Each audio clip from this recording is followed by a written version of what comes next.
Amen. The joy of the Lord is our strength. Pabilin ta sa pagtindog. Og atong kuhaon ang atong Biblia diha sa og ablihan kini sa John chapter 13 verse 34. Akong balikon. Ablihan nato atong Biblia diha sa John chapter 13 verse 34. Og dunganon nato sa pagbasa. Maghatag ako kaninyo bag-ong sugo. Paghigugmaay kamo, ingon nga ako nahigugma kaninyo. Paghigugmaay usab kamo. Ug ato pod kaning ablihan diha sa Deuteronomy chapter 32 verse 37. Akong balikon, Deuteronomy chapter 32 verse 37. Unya nangutana ang Ginoo sa iyang katawhan. Hain naman ang ilang mga Dios-Dios, ang bato nga ilang dalangpanan. Amen. Amen. Makapanlingkod ta palihog mga igsoon. Kay atong gi-welcome ang tanan sa ngalan sa atong buhi nga Dios. Ingnay mong tapad nga welcome. Imong loyo ingna nga nalipay ko nga naa ka karon. Okay. Dako na tong kalipay og pribilehiyo mga kaigsunan nga ang mudala nato sa pulong sa Ginoo gikan pa ni siya sa layo nga dapit. Pero sa di pa nako siya i-introduce, ato pong gi-welcome ang iyang kauban nga gikan sa Negros Occidental, si Dr. Erwin Torres, uban sa iyang asawa si Pastora Janice Torres, dayon si Pastora Normita, dili na nato siya bisita kay kanunay man ni siya nato nga kauban dinhi. Okay, so ang atong mamumulong sa pulong sa Ginoo mga kaigsunan, siya Dean of Academic Affairs sa Noah's Ark Theological and Colleges. Siya usab mga kaigsunan, President and Professor sa Cabinet School of Ministry and Divinity. Diin didto usab ako na graduar. Og siya makaigsunan adunay na involved pod siya sa mga ministries sa gobyerno as Special Assistant on Religious Affairs at Governor's Office sa Provincial Capital sa Calapan Oriental, Mindoro. Og unya siya usa ka life coach and spiritual advisor sa PNP since 2000 until karon present. Og siya makaigsunan ang founder og general overseer sa Blessed Family of God International. Ato karong i-welcome ang pulong sa Dios labaw sa tanan og unya ang magbahin-bahin niini way lain kundili si Bishop Joel Mancio. Thank you very much po, Reverend Dr. Edgar Bacus. Palakpakan po natin ang buhay ni Dr. Edgar, Pastor Edgar. Salamat po. Pagpalakpak para sa lingkod ng Diyos, dapat mas malakas, no? Malakas. Praise God. Kasabay din ang ating pagpalakpak sa ating pong Panginoon. May buntag sa tanan. I can speak Cebuano anyway. This is the privilege of God, no? Nga natakaron karong adlaw kini gibuhat sa Ginoo for the purpose of seeing how great is the Lord and how wonderful is the Lord. This is the day that the Lord has made. Let us rejoice and be glad in it. Palakpakan natin yung worship team, no? Such anointed leading of the worship unto the Lord. Well, of course, gusto kong kilalanin, no, ang may bahay ni Dr. Edgar, si Pastora Mercy. Ma'am, salamat po sa isang pribilehiyo. Well, of course, una sa Diyos, pangalawa, para sa akin bilang isang lingkod ng Diyos. Ano po? Kung meron man pong dapat parangalang pinakamataas, alam nato na kana ang atong Ginoo. Praise God. Hallelujah. So this is not my first time being here, ano? Maaring yung iba ay mga nakausap ko na, nakakilala ko na, nagkaroon na kami ng mga fellowship. But, every time na naay higayon ang Ginoo nga dadon ko diri sa inyong anointed sanctuary, nakita jud nako nga naay progress ba? Amen? Just last time, it was 3 years or 4 years ago, the same pulpit, and I believe na ay daghang nadugang nga mga bagong mga kalag para sa Ginoo nga nagapangalagad sa iya ha. Amen. At karon nakita nato ang development sa physical building og patuloy padayon ang pag-progress nito. Kaya dapat lang pasalamatan nato ang Ginoo. Amen. Hallelujah. Glory to Jesus. At kasama ko po, gusto kong i-recognize, well of course, ang aking pong kapwa manggagawa at kasama po sa pamilya ng Panginoon under the Blessed Family, si Pastora Normita Lumanog. No? Dahil ka na, no? Diri po yan sa Toledo. Si Pastor Erwin, uban ang iyang asawa, si Pastora Janice. Tindog mo para we have to show ourselves, no? And kami wala mi huna-huna nga lahi mi ninyo. We are one in the body of Christ. Amen. Ngalan lang ang naay diferensya, no, o pagkakaiba. Pero sa mata sa atong Ginoo, we are all equal and we are one body of Christ. One family sa atong saging harian sa Ginoo. Amen. Murag luya gamay. Namahaw ba ta? Amen. Praise God. So in celebration po ng Bible month, and this is January, always we do it. Ang atong reference sa atong wali karong buntag ay may kinalaman sa pulong sa Ginoo. Excited na ba ta? Excited na ba ta nga once more mabatian nato, madunggan nato ang kapahayagan sa Ginoo may kinalaman sa iyang pulong. Praise God. O dili lang basta kita mo silibrar sa pulong sa Ginoo, nga way hinungdan o niya, wala tay lahom nga pag-ila. No? Wala tay lahom nga pagkahibalo. Kung unsa kagamhanan ang pulong sa Ginoo. Anyway, anang ko anang unsan tawag ani kanang slides, no? So, thank you very much for this idea nga mauni ang atong i-discuss karon, may kinalaman po sa salita ng ating pong Panginoon. So the Philippines right now is celebrating the National Bible Month with the theme, God's Word brings to our hearts and to our home the love, the integrity, the faith, and then engagement, and that is life. Pero napay langom nga atong i-discuss aron nga mahibalan nato ang ministeryo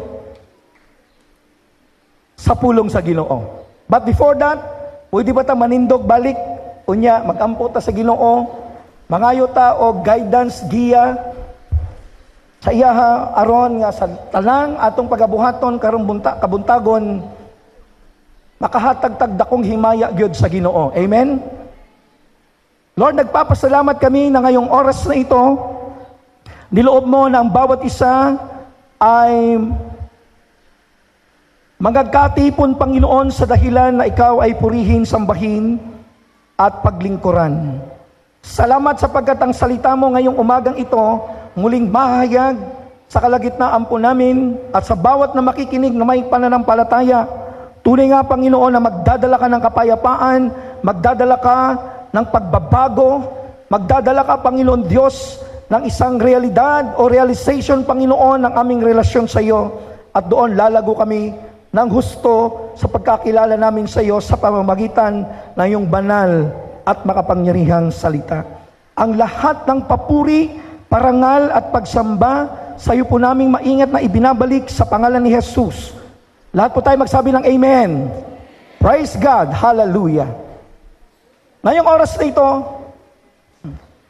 kagaya ng binasa kanina po, uulitin kong muli, sabi po dito, yun pong pinaka-reference po ng ating pong pag-aaral, at yun po yung tinatawag nato nga National Bible Reference as we celebrate the National Bible Month 2026. So now I'm giving you new commandment. Love each other just as I have loved you.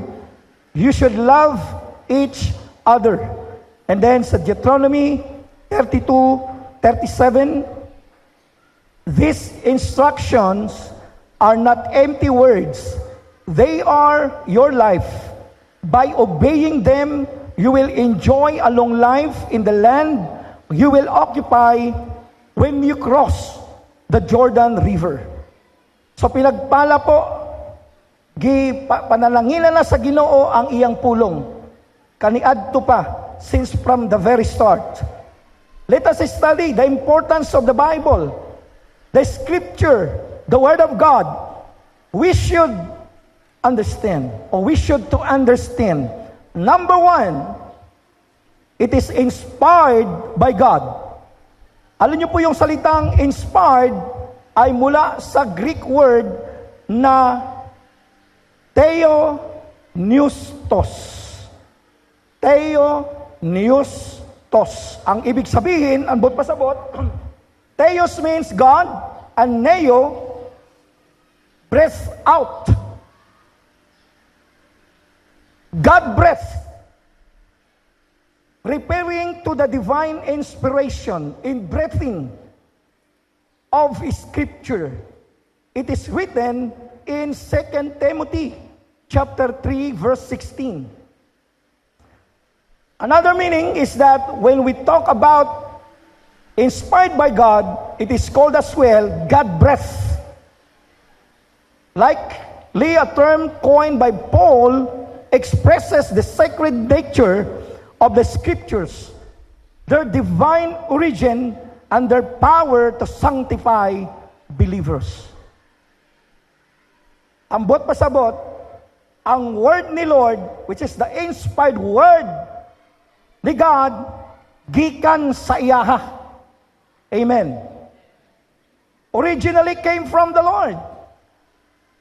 Alam niyo po ba ang katumbas ng salitang theopneustos ay ginamit din po nung likhain ng Diyos ang tao.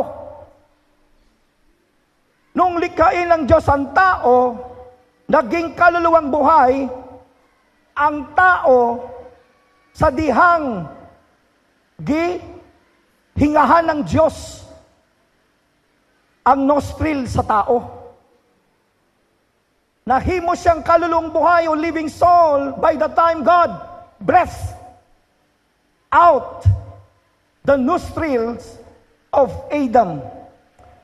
That's the reason why Adam got alive, stand up, and demonstrated the divine inspiration of God to him.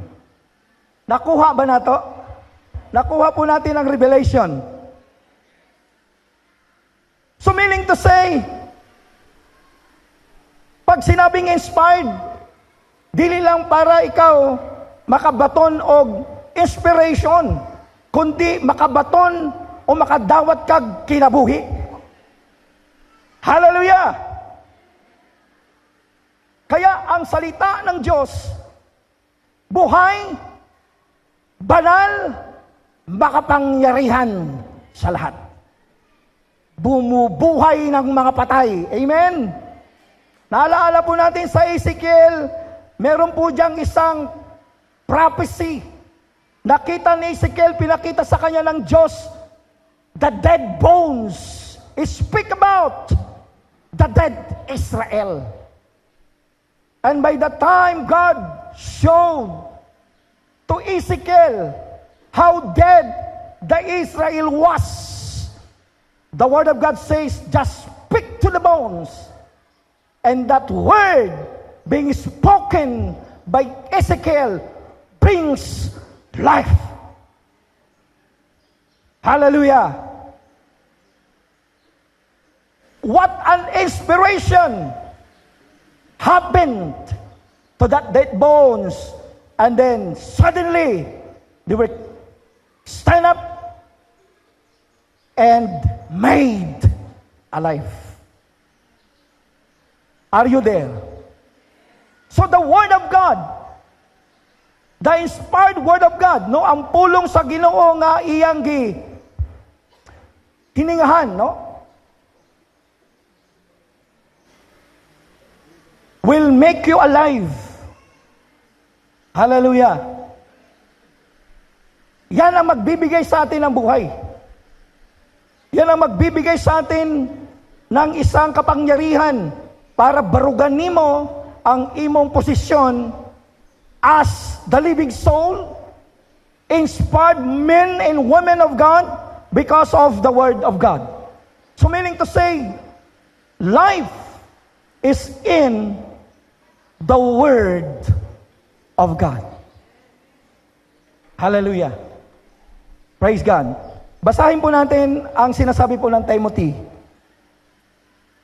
2 Timothy 3:16, all scripture is breathed out o inspired o theos nostos by God and profitable for teaching. Ibig sabihin po, mapapakinabangan. It should be used tuturo. Reproof. Ibig sabihin po, ibabalidate niya kung gaano katotoo ang salita ng Diyos. Ito ay para sa koreksyon, para sa imong pagdisiplina, and for training in righteousness, at para sa pagsasanay sa katwiran. So meaning to say, yung power ng Word of God, makikita po natin, na hindi lamang para ikaw ay bigyan ng inspirasyon na magpatuloy ka mga lagad sa Ginoo, kana siya maggamit ang kapangyarihan ng gahom sa salita ng Panginoon para ikaw ay magturo, mag-correct, mag-check what is of God and what is not of God. At dalton ka sa kamatuuran aron ikaw mahimong hamtong, matured, at magkaroon ka ng isang katwiran, kabanalan sa harapan ng ating Panginoon. Praise God. Kaya sabi ko nga, many books can inform people, but only the Word of God, the Bible, can transform lives. Ang salita lamang ng Diyos ang siyang pwedeng magbago o magpabago, mag-usab, muhatag og isang maghatag sa usa ka balaang pag-guide sa usa ka kinabuhi. Then at the end of the day, you will fulfill righteousness not by the doctrine of men, but by the teaching and doctrine of the Word of God. Kaya nga kita nga mga Kristohanon, isa sa atong pagkakakilanlan ba, identity nato, we are a doctrinal Christian. We are a Christ or Bible-centered Christian. Word of God-centered Christian. Anong highly emphasize man ang Word of God-centered Christian? The doctrinal Christian. Daghan man nga paila-ila nga Kristohanon sila, pero tanawa ang ilang mga kinabuhi, layo ra kayo sa kamatuoran sa pulong sa Ginoo. Amen? Why? Because they don't have a divine guidance from the Word of God. Alam niyo po kung ang kinabuhi nato, maulang yapon diha sa mga unbeliever, wala tay kalahian sa ilaha. Tama po? Natay mga Biblia. Wala na ito nag-bit-bit para lang i-display nga kita natay o sa karelihiyon. The reason why you have Bible because you are a Bible-believing Christian. Yung foundation nimo, yung imong moral standard nimo, nanong nahimo kang, o sa Bisaya ka ng righteous, matuwid, ha? O matarong, nahimo kang matarong just because of the Word of God. Amen. Daghan man tag mga pinasahi nga mga kultura. Perte mo disiplina ang atong mga ginikanan, no? Pero it's not enough. Amen. Buhi ang bata nga naay guidance sa Word of God. Ayaw og kagbalaka at the end of the day. The standard of his living aligned to the Word of God, then you don't worry about dili na basta-basta mag adis-adis, dili na basta-bastang nakakalungkot, no? The work of this world nowadays, grabe ang penetration sa yawa. Di po ba? Ako po, hindi po ako, aywan ko lang bilang isang mananampalataya at teacher of the Word of God. Ayoko po na ang Word of God, yung himuon mo siya, murag, kasi yun ang moderno karon kanang Gen Z, murag, ginatangtang bitaw ang yung pinaka, the pure translation ng Bible ba? Para daw makakonect ka sa mga young people, mali yan. That is the principle of the world. Amen? Ako po dahil ako po isang Bible teacher, no. Kung ano ang nakasulat sa Bible, ayaw na tangtanga ang pinaka-original na lasa. Tama po? It might weaken the impact of the power of the Word of God if you dare to transliterate into a very weak kind of interpretation. Mawagtang ang pinaka-original na lasa ba? Walay lami. Tama po? Are you there? You should remain to the original inspiration, revelation of the Word of God that could impact lives of individual to the point of their genuine transformation because of the Word of God. Ako po, produkto po ako ng salita ng Diyos. At the age of 15 years old, I received the genuine preaching of the Word of God back then in General Santos City. From Jensan po ako. Diyan lang po ako nag-elementary, but almost the whole part of my life, 3/4 of my life spent in Luzon. And then was commissioned by the Lord as one of the youngest missionary during that time at the age of 17 years old, doing missionary work in Oriental Mindoro, Luzon. Southern Luzon po kami, Southern Katagalugan kung tawagin po yan. Hindi ako nabago ng institusyon, hindi ako nabago ng pangaral ng aking mga magulang dahil kung Bisaya ba? Ilonggo. Anyway, ang second dialect ko, Ilonggo. Sino da Ilonggo man? May ara de? Ay. May ara gali kababayan diri Kung bala, no? Tiga ulo ba? Oo. Damo, reklamo. Oo. Pero alam nyo, nung dumating sa akin po ang Word of God, it just like a light came into my life. That's the point or moment that I was changed through the Word of God. Kaya nung bumalik ako sa Jensan, pastor na po ako, sabi niya, wala man kami magtuo, magdahom sa imuha, father na day ka. O, kasi ganun ang ano, no? Hindi, pastor. O, na magpastor ka, kay badlungon man. So only the Word of God has the power to change one's heart. Amen? Bringing us into realization of knowing the truth. And the truth truly set us free. Hallelujah. Number two po. Dali rin eh. Ayaw mo kabala ka. It gives life. The Word of God gives life. Brings life. Changes life. Bahala na mo magdugang anak. Nakaparehas lang yapon po ang impact. Alam niyo po ba ang ibig sabihin po ng life is a zoe? Sa Greek word, ang ibig sabihin niyan, life which is eternal. Life of Jesus, it's eternal life.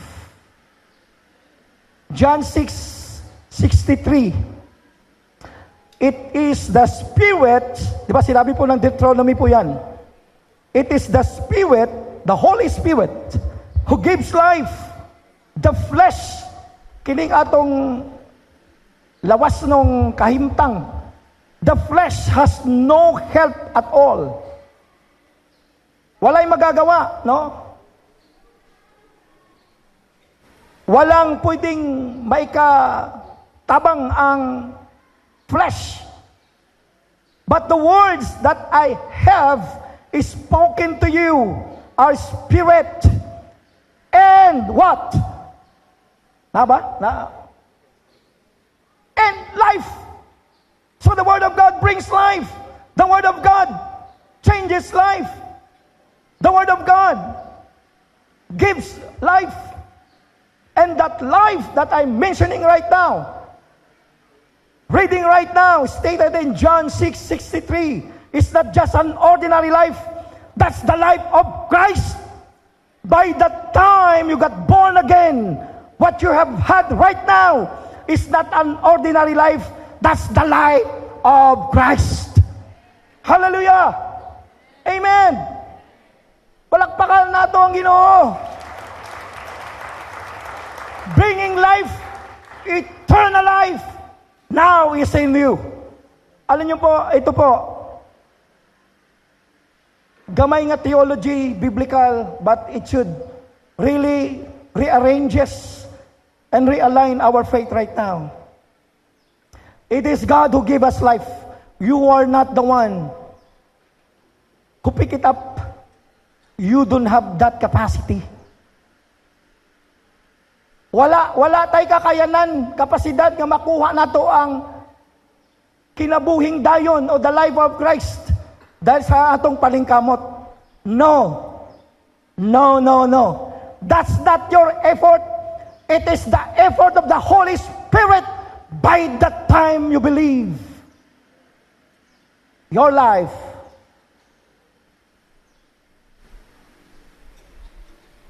is an extraordinary life. You are now exceptional. Your life will never be the same as before by the time you got born again and you got changed. So yung hininga na to, gininhawa, di ba? Naamatay kanta ganiha? Samtang may gininhawa. Alam niyo po, the one who gives that breath in us, to us, in you, is the Holy Spirit. O dapat maintindihan natin na hindi lang yung gininhawa ang dapat natin maunawaan. Amen? Yung tinatawag pong bayo, alam niyo yung bayo? Bio life, alam niyo po, mamamatayan. But don't worry about. Dahil ang ibinigay ng ating Panginoon sa pamamagitan ng kanyang salita ay ang buhay na hindi masisira. And that is Zoe life. The eternal life is spent to be with the Lord, is spent to Jesus. Yung buhay na yan, na ibinigay sa ating ng Panginoon, yun ang magdadala sa atuwa sa kinabuhing dayon upang atong makasama si Jesus Christ, who is the eternal life. Kaya ayaw basta-basta ang imong kinabuhi karon. Kanang moingon ka, ay, ganaan nila gilang kinabuhi, no? So, maulang gyapon kung naay mangumusta sa tua, igsoon, kumusta naman ka? Maulang gyapon, dili ingon na ang statement sa usa ka Kristohanon nga naay lawom nga pag-unawa, understanding, kagaya na sinabi natin kanina, nga ni dawat og kinabuhing dayon. Murag nahimong kaluluoy lang kagihapon di ay. I don't believe it. Are you there? Kay mga batanon karon dire. Ang inyong kinabuhi dili ordinaryo. Gidawat ninyo si Kristo ni dawat pogbong kinabuhing dayon. Kaya naamoy ginapaabot nga usama sa Bisaya kay pag-asa gani kanang paglaom. Paglaom, Jesus is our blessed hope to receive and to experience eternally the life that He gave unto us through the Holy Spirit. Kakaiba ka. Kaya pag naglalakad ka sa inyong school, sa inyong community, dapat snappy, di ba? Dili lang kung nagkaluluoy ka, murag, di ba? Murag, napildi sabong ba? Di ba? Tanang minggoy pa sa tanang minggoy ng mga nangong. Tama po? Kinakailangan po the true joy, which is one of the greatest gift of God. Yung kinanta natin kanina, kaya I really, appreciate the song leader in the song ministry, the music ministry. Di ba? The joy of the Lord is my strength. And that strength will remain forever. Dili na, karon, masan tawagan na, kanang baskog, tama ba? Tindog, tapos ugma, ambot lang kaha. Ay, walang iula na. Because when you believe life you receive is eternal, meaning to say, until Jesus comes, will remain as if eternal. Your joy would be always full of celebration and must be demonstrated at all time. Dili na ka naala kay kwarta, dito ka lang malipayon. Unya, kung may problema, dito lang po ka malipayon. Dili, way. Amen. You have eternal life. Sabi ni Pablo, kanang mga butang karon diri nga akong na-experience ka ng mga bikil-bikil, kumpara dito sa kinabuhing dayon nga akong gidawat na diri pa lang sa yuta, ginaselebrate na nako, dili na ako ikabaylo. Amen? Are you there? Dili na ako ikabaylo. So what makes you joyful today? Just because you have Christ, you have eternal life. You have the Word of God that always reminds us you are exceptional. Amen. Ay pagawas na to, malipayon ta, musamutag, malipayon. Tama? That's what the Word of God brings and gives to strengthen our life because you have eternal life through the Word of God, catered by the Holy Spirit. Hallelujah! Hallelujah! Praise God. Ito po yung panghuli. Panghuli po. The Word of God has the power to salvation. Pag-aralan po natin sandali po to establish the very teaching and doctrine of the power to salvation. Sa Greek word, ang buot pasabot po ng salvation, well, of course, yung power, dunamis. No? Dunamis. Pero salvation, tanawon na to. Sa Greek word, soter. Dili lang sotil, ha? Lahi po to. Soter. Or soteria. To save, to salvage, to rescue, as if Peter is sinking. Di ba? Katong naglakaw bitaw si Peter, bitaw sa dagat, no? Kunya, apit siya sa malumos ba? Di ba? Ang sa gikabot sa Ginoo, di ba? Ni Jesus Christ. Sa pamamagitan, sa iyang kamot.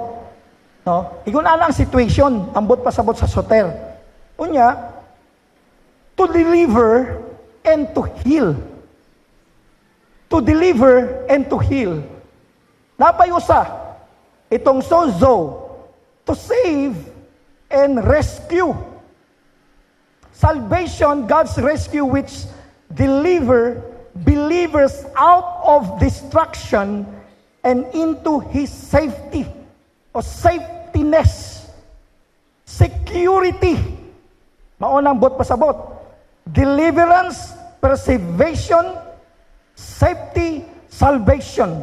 Deliverance from molestation of enemies. Mga kapatid, mga kaigsuunan ko sa Ginoo, yan ang daladala ng salita ng Diyos. Nagdadala ng kaluwasan, nagdadala ng healing, nagdadala ng deliverance. In fact, kung tanawan na ito ang ministry ni Jesus, tatlo lang ang primary ministries ni Lord. Jesus Christ came to save, to deliver, and to heal. Lahat ng yan ay sa pamamagitan ng kanyang salita. Ano sabi ng Bible po? Back to the Old Testament in Exodus. I am the Lord that healeth you. Anong kasunod? I sent my word to heal what? Your disease.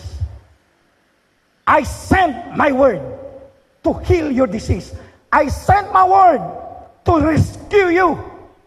Yun ang ibig sabihin po niyan. I sent my word to deliver you. I sent my word to save you. Kanta po yan eh. Alam ko pag kayo ay naligtas ng 1980s down to 1990s, alam niyo yung kantang yan. Di ba? I am the God that healeth thee. I am the Lord my healer. You sent my word and heal my disease. I am the Lord, your healer. Tama? Always the Word of God involves every time God going to minister us. Hallelujah. Laging kasama, involved ang salita ng Diyos. Sa tuwing ang Diyos ay magmiministeryo sa bawat isa sa atin. How great is the Lord in whom we serve. Amen? Napakadakila ng Diyos. Pangalawa ho, pag sinabi pong soter, hindi lamang po kaligtasan ng mga kaluluwang hindi mananampalataya.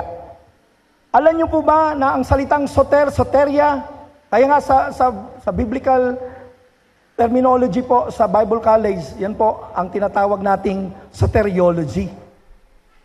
Ang ibig sabihin pa po niyan ay tagapagtanggol ng mga mananampalataya sa gitna ng kapahamakan, di ba? Kapiligruhan sa atong kinabuhi. In all aspect of your life, the Lord is there to save us. Yung securing to every individuals who believe Jesus. By the time you believe, then you receive your protection. Still part of the ministry of the Lord to save us. Amen. Iligtas ka sa lahat ng kapamakan, sa lahat ng atake ng kaaway na demonyo, sa iyong kabagabagan, no? Sa iyong maraming mga isipin, problema, sa mga utang. Are you there?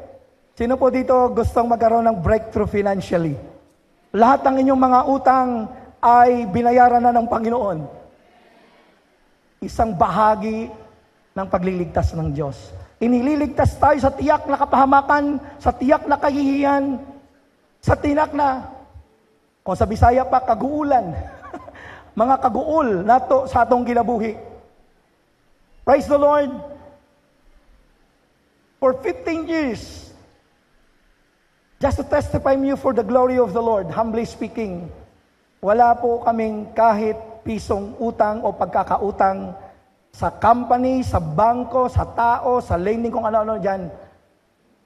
Praise the Lord! We were now free from any debt. Palakpakan natin si Lord. Noong araw, alam nyo ho ba, ito po yung ibig sabihin ng zozo. All aspect of your life, of our lives. Kung ngayon, sa mga panahon na to, sa ministry, sa pamilya natin, sa ating negosyo, sa personal nato nga panginabuhi, kung naay bikil financially, then we are already secured our soul, di ba, for the short condemnation. You are already saved. Alam nyo po, gusto ng Diyos iparanas po ang isang kinabuhi na sabi ng Bible, John 10:10, na parito ang magnanakaw, ang kawatan para mangawat, mamamatay tao para pumatay ng tao, maninira para manira, and that is the agenda of the enemy, Diablo. Ang panulay, ang satanas, di po ba? Pero sabi ng Biblia, ano sabi ni Jesus Christ? Na parito ako upang bigyan kayo ng buhay, isang buhay na kasiya-siya. Sa lahat ng aspeto ng buhay natin, mararanasan natin po ang isang abundant kind of life through the Word of God. Hallelujah! Noong araw po, pag ako po ay bumibiyahe papuntang abroad, kailangan yung wife ko dahil nasa DepEd, isasangla niya yung kanyang ATM. Pupunta, kaya may ano ang ano eh, yung naalala ko yung mga teacher, ano, yung taga-London. Sa Tagalog, taga-London man siya, ambot pa sabot, loan dito, loan doon. Na mangitabag mga lending ba kung asa bitaw makautang? O di natin baon ka na sa utang. Oh, nasabtan ninyo yung baon sa utang, yung but pasabot wala na ba? Kanang wala na kay kuan, wala na kay payroll bitaw. O nya mangutang aron ibayad sa usa pa ka utang, wala na o sa Tagalog po nagkakalakip-lakip. Abot pa sabot, nagpatong-patong na ba? Ang mga porsyento, are you there? Para ngayong oras dito, mag-demonstrate si Lord sa buhay natin. God is ready and able enough to deliver us from every snare of the enemy. Bondage, no? Are you willing to receive that breakthrough in our lives? Amen? Are you there? Ako po, we are the living testimony. Tapos, dugay ba kayo mabayaran ba? Kaya ang porsyento mo sa akin, porsyento ang ginabayaran nimo, wala pa tong wala pa tong pinaka-mother, nagiutang nimo ba? Praise God. Ngayong oras dito, I could say, in the front of God, in front of you, kami pa po ang nagpapautang. Kami pa po ang nagbibigay. Because isa lang po ang alam namin, once you claim your salvation, you also claim your abundancy here on earth. Ayaw nang ingna nga, di baling may, okay ra, na magkalisod-lisod na rin. Total, meron naman tang kinabuhing dayon. No. The plan of God for our lives is to receive eternal life and to experience abundant life. Yung abundant life po, o abundant life, brother, to receive abundant life. That's the promise of God. Pero kanang Diablo magod, kanang panulay, atong kaaway, kalaban nato, sige naghunghong sa atong alimpatakan ba nga, maura ka, igonana ra ka, in the name of Jesus, let us destroy it. That attacks of the enemy. You have the Word of God. You have life. You have eternal life. You have the full package of God promises in our lives. And it must be experienced by you. Today, just receive it. Ina, I receive it by faith. In Jesus' name. Palakpakan natin ang Ginoo.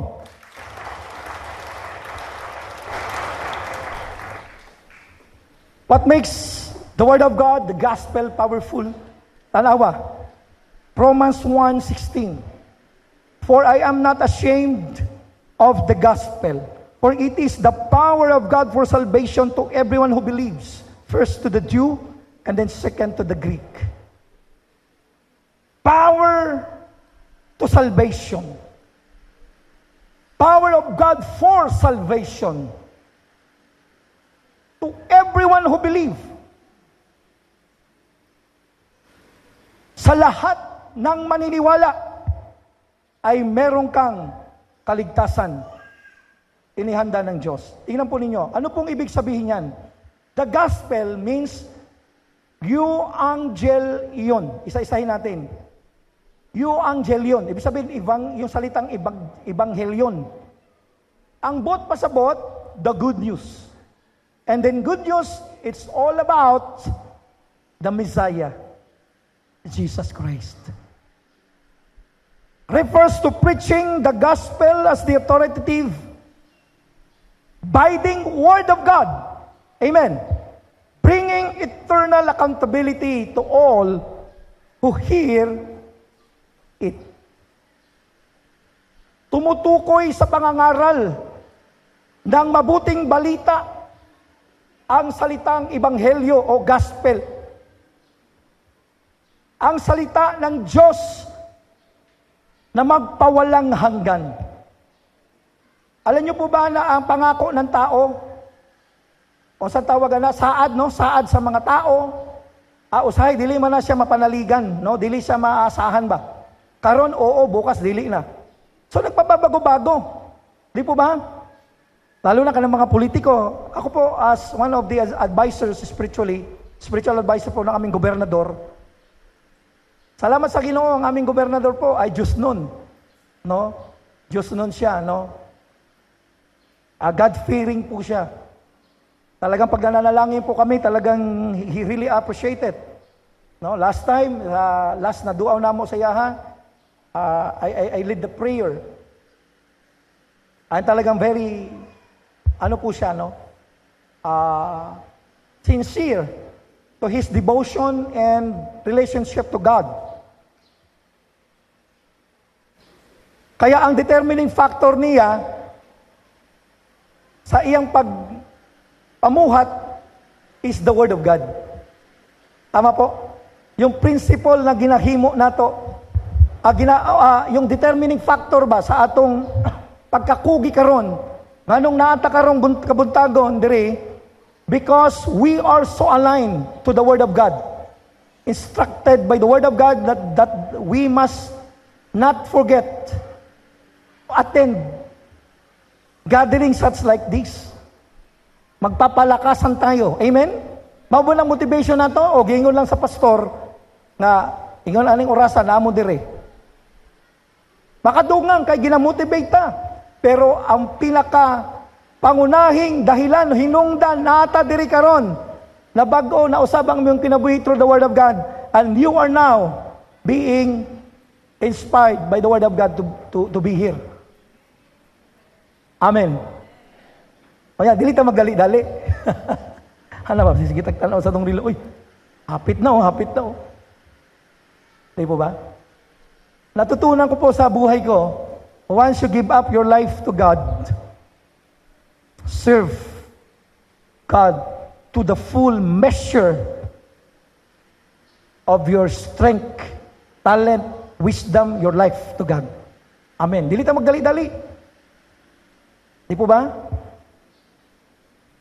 Nga mo uli, pero magdali-dali ka, nga mo tambong. Amen? Kanang magkapandol-pandol na bitaw ka, kinagdali-dali ka nga kinahanglan maabutan ako ang praise and worship. Kanang sa sidugdanan yun, na ako na diha, nakabarog na ko.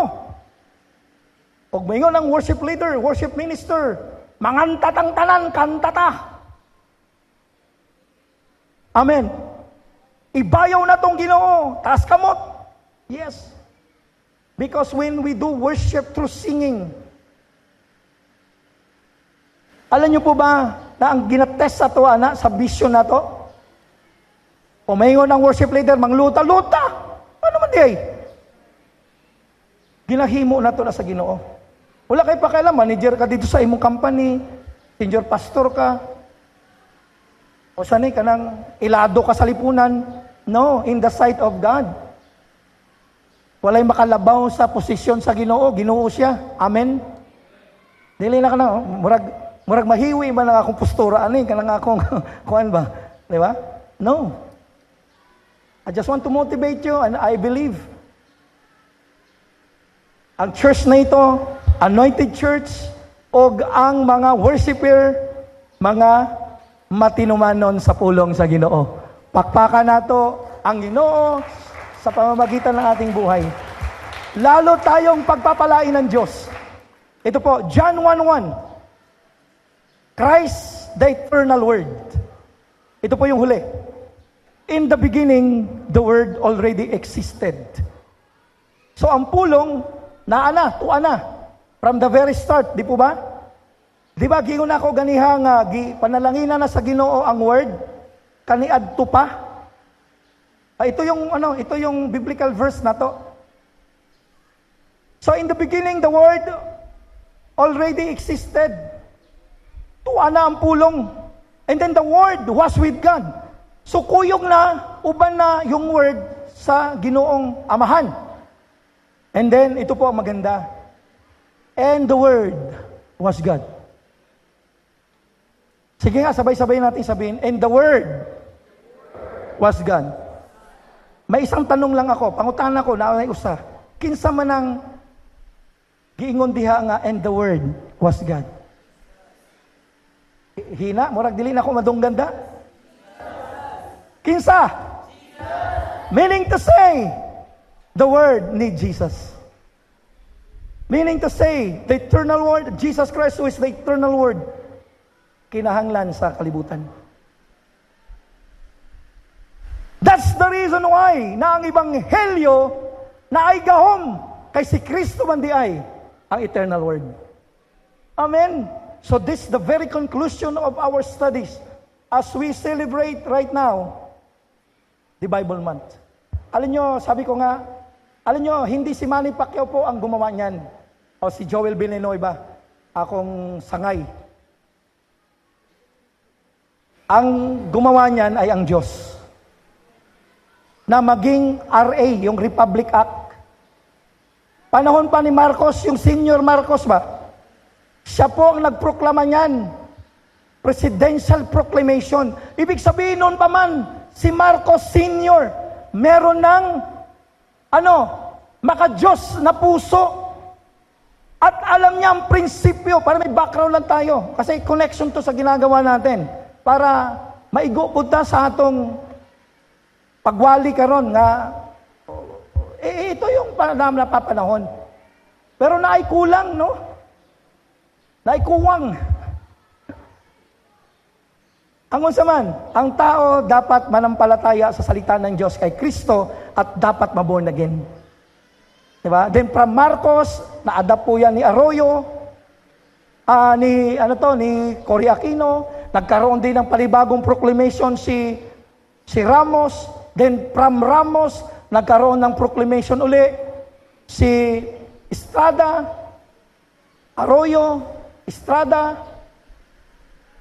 and then ngayon po,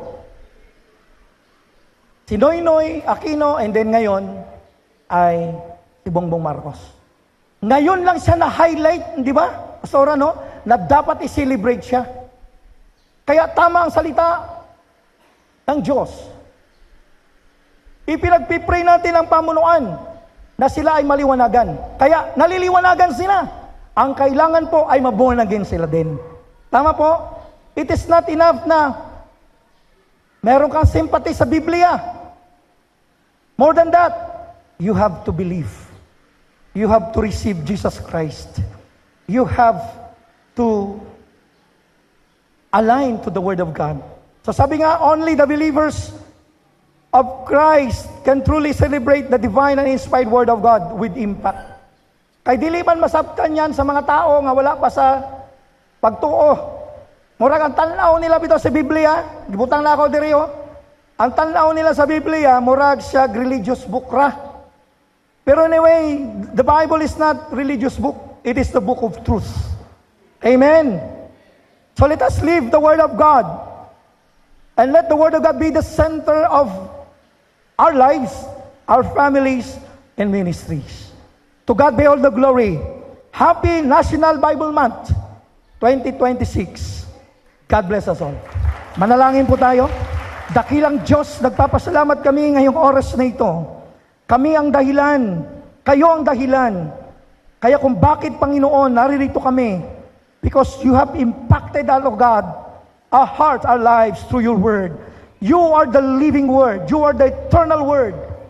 Ikaw ang salitang buhay at magpakailan paman. Kailangan kang maranasan ng sanlibutan, Panginoon. Hindi sapat na ipagdiwang lamang, Panginoon, ang iyong salita. Ang iyong kabanalan, Panginoon Diyos, ay dapat nilang maranasan. Ang iyong pagliligtas ay dapat maranasan ng sanlibutan ito. Salamat po sapagkat isa kami sa mga tinawag mo na kung saan, Panginoon, ay tatayo at ipapaliwanag, ipapahayag namin ang iyong kapangyarihan, ang iyong mga salita. At sa lahat ng mga maniniwala, Panginoon, tunay magkakaroon ng buhay na walang hanggan. Ang iyong mga anak patuloy na mananatiling nakaangkorahe sa iyong mga salita, sapagkat ang iyong mga salita, siyang aming buhay, siyang aming tatag, siyang aming pong protection, siyang aming lakas. Salamat po, pinagpala mo ang congregation na ito, ang mga pamunuan tinawag mo, Panginoon, at sa bawat isa na mananambahan sa lugar na ito, tunay ngang pinagpala mo sila sa pamamagitan ng iyong salita. Ito po ang aming sama-samang panalangin na may pasasalamat, kalakip ng aming pagsamba, magpawalang hanggan sa ikaw ay dumating, sa pangalan ni Jesus. Amen. God bless. To God be all the glory.